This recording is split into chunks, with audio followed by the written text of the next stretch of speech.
Oh boy, the ESPN war.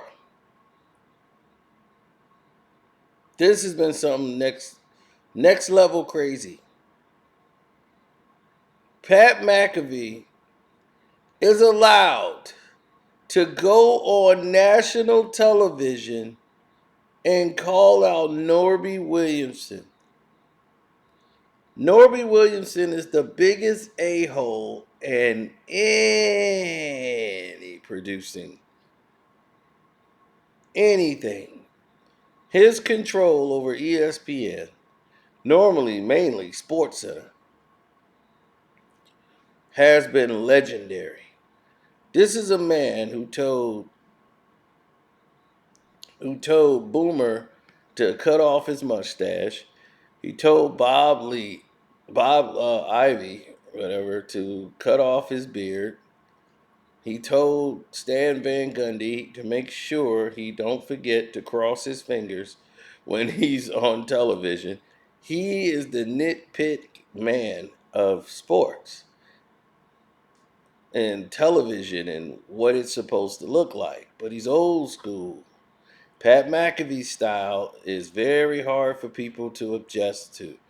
And when ESPN execs wanted to bring him on board, Norby Williamson doesn't seem like the type that would be happy with his format of entertainment. People was like, well, why didn't you say something, Cino, when all this is going down? I'm trying to gather information. There's a lot of stuff was going on at one time. In Pat McAfee's situation, I was like, this needs to be flushed out a little bit more. But have you noticed that no one is able to talk about ESPN execs, colleagues, or anything else? Nobody would call out an exec live on ESPN air. And he didn't realize he was on like ESPN Live or some type of feed. It wasn't a regular ESPN show that was scheduled, but the damage is done. Like, you work for ESPN. The moment that you decided that you were going to attack the network and go up against them and saying that they've been feeding false numbers, and yes, I believe 100% Norby Williams has done that. He's done it in the past. He'll do it in the future, and a lot of people have suffered under his wing, such as Jamel Hill, Michelle Beadle, and all of a sudden, people want to see this guy drug out into the light, and the fact that Pat McAfee actually said and did all these things. Now, he's starting to realize what a problem this really presents, because now it's not what you think anymore. This is the big boy game. This is the big leagues. You don't call out Norby Williams, and there's not going to be repercussions. Now, this is a good battle between new age and old school. And there's still some old traditional ways and some people in there that like it the old way and saying the old way works. Wow. Pat McAfee is like, look, I'm here because you guys came to me for a reason. And of course they don't like what he brings to the table. And then with this Aaron Rodgers situation, where he joked about Jimmy Kimmel, on the Epstein list, obviously he was telling a joke because this guy, Jimmy Kimmel, just doesn't like Aaron Rodgers for whatever the reason is. Aaron is really not a very likable person anyway, but he really despised Aaron Rodgers. And for some reason, he tells all these jokes about Aaron Rodgers. And Rodgers make one comment about him on the Epstein list, and he goes off. And Jimmy Kimmel works for ABC, which is owned by Disney, which owns ESPN. So Jimmy Kimmel has a lot of pull, and he doesn't want Aaron Rodgers even mentioning him on there. He's threatening to sue Aaron Rodgers, Disney, everybody involved, the people that's paying him his check. It's like this guy came out and definitely did that. He's going to have to make a retraction. He's going to do, you just can't say that on national television. This could ruin my career for saying this. Jimmy made a big fuss about it because he just doesn't like Aaron Rodgers for whatever the reason may be. Now, this puts, Pat McAfee in the hot seat because ESPN is looking for any reason to get Pat McAfee out of there. Norby Williamson, rather, is looking for any reason.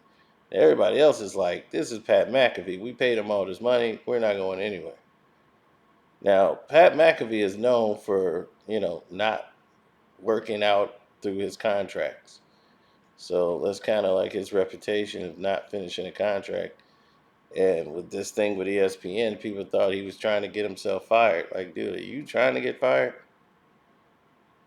So it was seeming like Aaron Rodgers was going to be sitting down for the whole rest of the year due to everything that's happened. And he would have to basically publicly apologize for his comments, which he did. And he was back on the air as it was announced he wasn't going to come back for the seasons.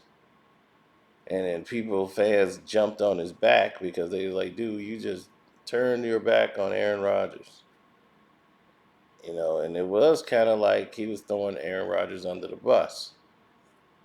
Uh, and this is all based on what happened after the fact. And he was like, oh no, we gave ESPN their respects and all of these different things. But we all know there's conversations that happen in one place and conversations that happen in another room. And the reports that were being leaked out to the New York press, that was being leaked out to all of these different locations, like the Post, the New York Times. ESPN's had a writers that they leak information to pass the agenda. And what Pat McAfee saying is the numbers are wrong, and we know how this works. We've been around the game. There's all these patsies. There's people that don't like us are putting fake information out there and passing it on as the narrative. So they can create this, thing about our show that don't need to be. They don't realize that Pat McAfee is not controlled by numbers. Your numbers against him is not going to affect anything. Like, he's not controlled by that. He's controlled by making a good show with content or trying to get whatever they do on their show out to the public. The chatter that they're trying to create is trying to make people feel a narrative to draw people away from the show. And they're doing it in a realm to get more control of the show, make more suggestions of who should be on there. And that's something Pat McAfee has fought hard for and has kind of kept his claws into the ground on, is having control of that table. And that whole layout is making sure everybody's accountable who's supposed to be, and everybody gets a spot or an opportunity to shine who needs it. But what Pat is doing now is, he's trying to balance something he might be too big for, or might be too big for his britches. Personality wise, he's huge, but the show could be doing better. And as far as the numbers, and we don't like all the shows. A lot of us, we like tuned out for a couple of days. Pat McAfee show is not something you can watch all the way through with 3 hours. You got to be doing something, if you're going to be watching that show. But other people, they find it entertaining. A lot of people come on there and say they wanted to hear what Aaron Rodgers had to say. and he's basically the Gilbert Arenas of football, when it comes to this internet stuff. He's always got some wild story to tell.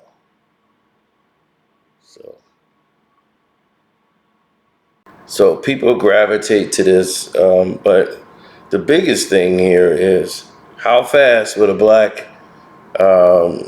man, I don't care if the show was, they had a partner deal with ESPN or it wasn't even on their channel. They did it at a card table somewhere in Vegas, or talked to a media guy outside and he recorded it on his phone. How fast would a black athlete, former athlete, be fired?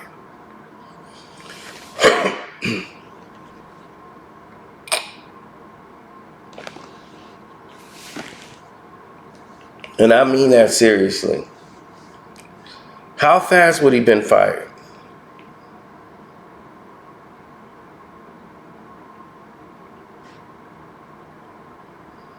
I'm just saying.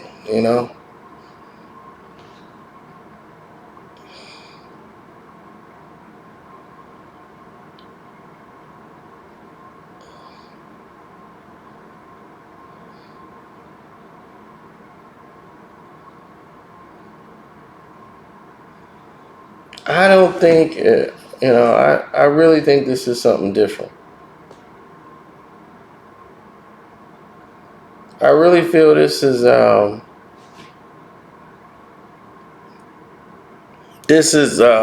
history in the making. You think Jamel Hill could have said anything like that? That's why they piggybacking off of this, because they couldn't say anything. Even though they don't work there no more, they couldn't say anything. And the fact that this man, Pat McAfee, can say those words and name people, executives, and still work there, that is unbelievable. That is something that has never happened in the history of programming at ESPN. And you probably will never see that again. So when they say, like, I'm shocked, I was taken back, I can't believe this happened. This is what it's about. This is why people can't believe it. They can't believe it because this type of behavior or this type of energy is different. It is completely different.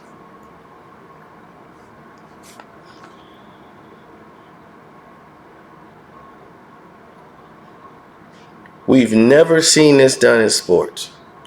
And what McAfee represents is like the new sports media, where you don't have to wear a suit. You don't have to wear a tie. You go in, just say whatever you want to say. It's just all loosey-goosey and crazy. They used to drop F-bombs everywhere. F this, F that. And they had their own fan base. And it was large numbers. But now you got to do television numbers. Now you got to be on television and get, smart people, or at least some people with jobs, to watch you on television. It's a whole different experience than watching you on the internet. See, on the internet, they could force feed you to people. Like, I'll be like, well, what the hell am I doing? Well, how am I getting a recommendation for Pat McAfee show? I don't know who the hell that is. Who's doing that? Now they shovel this stuff to you. You got the right people behind you. They shovel it to you.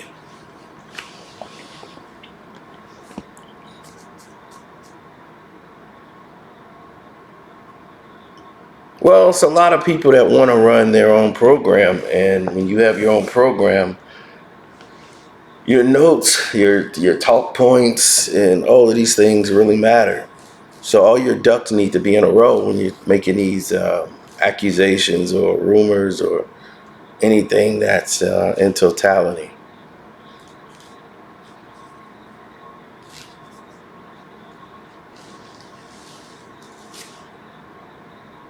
Well, I just think it's a shame.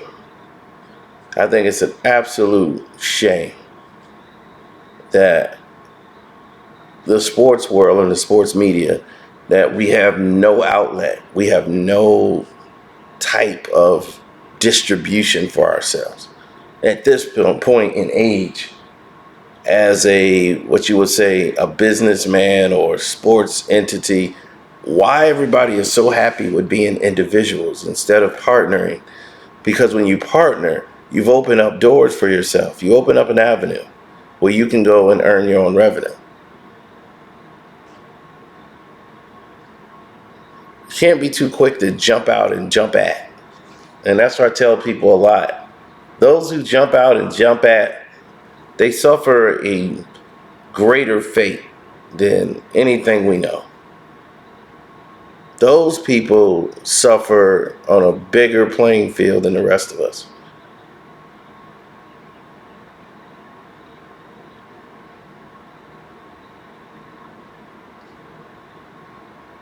Those who go out alone, they take so much risk.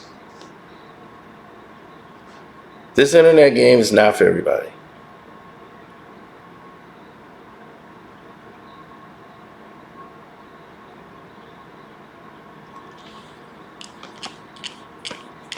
Every day, there's somebody that comes along and says, man, I want to do that. That looks easy, man. I wish I could just hit the button, record, and go. I mean, what's stopping you? Sign up for YouTube. You got a phone. Sign up for it. Get your account. Make a title for your video. Hit record. Go ahead. See how far you go. What you gonna talk about? I don't know yet. All right. Go, when you figure it out, let me know. And then let me see where you're at in 3 weeks. 3 weeks, they're like, yeah, I did 5 videos. Gonna be 5? Wow. I thought you had like 55 by now. Well, okay. You see, it's all about persistence. Me, I was persistent because I was passionate. So Pat McAfee found his lane because he was passionate about what he did. I don't have to be a fan of the show. I don't have to be a big supporter. I just understand this game. And this game is not for the faint of heart. This game has always been a situation that did not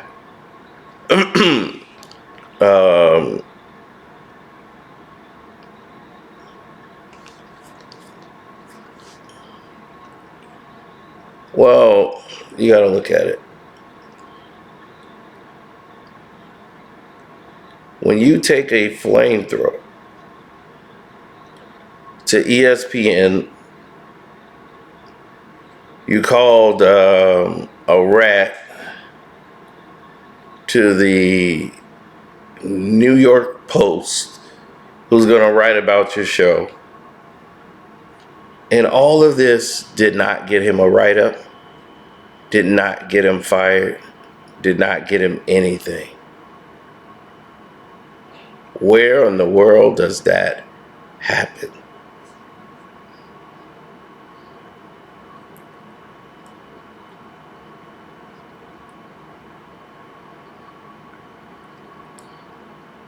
This doesn't normally happen to anybody.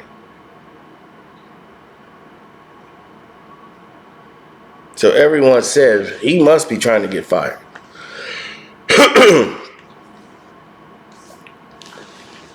So it seemed like he gave up on Aaron Rodgers.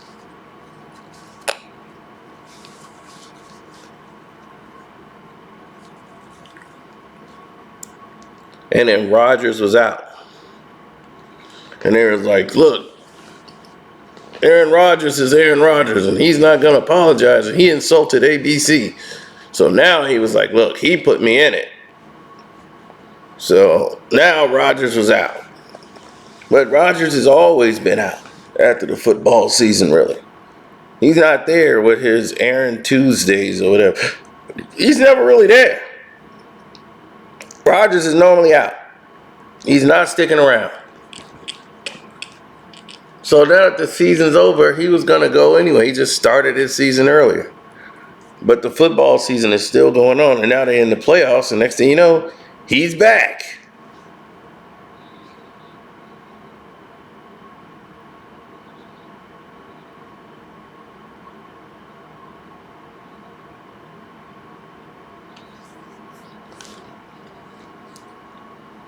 McAfee has about 1 or 2 incidents where he's calling out the executives, doubling down.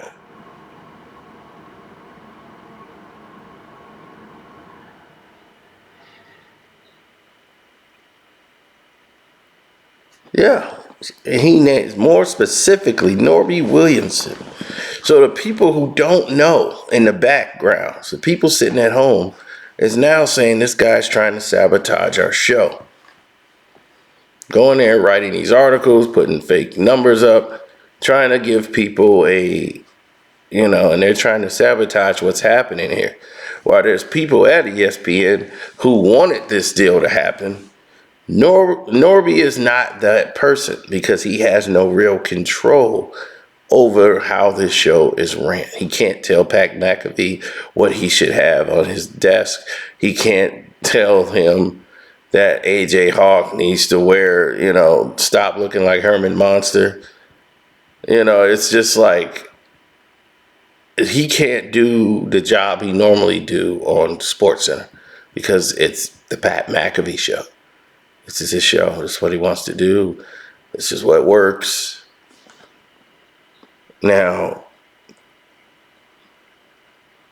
when he's accused without no evidence, but ESPN executives of purposely leaking false information to the media, to the press, and he named the writer.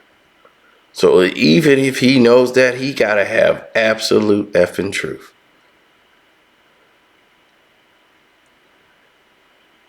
Now, Pat McAfee has a relationship with Bob Iger.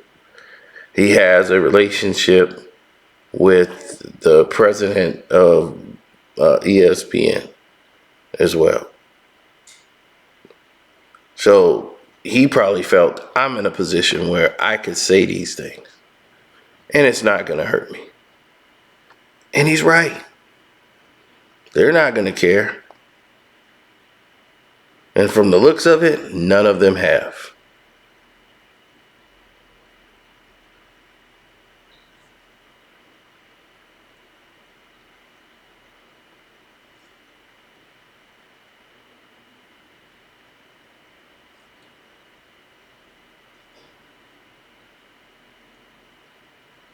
Well, they got a lot of these different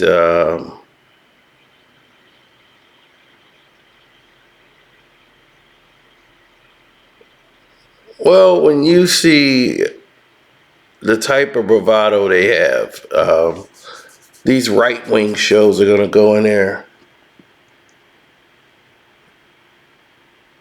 and they're going to really pounce on this because they hate ESPN because they feel they went too woke, even though the people that work there are ran by conservative people. So it's kind of an oxymoron what's happening there.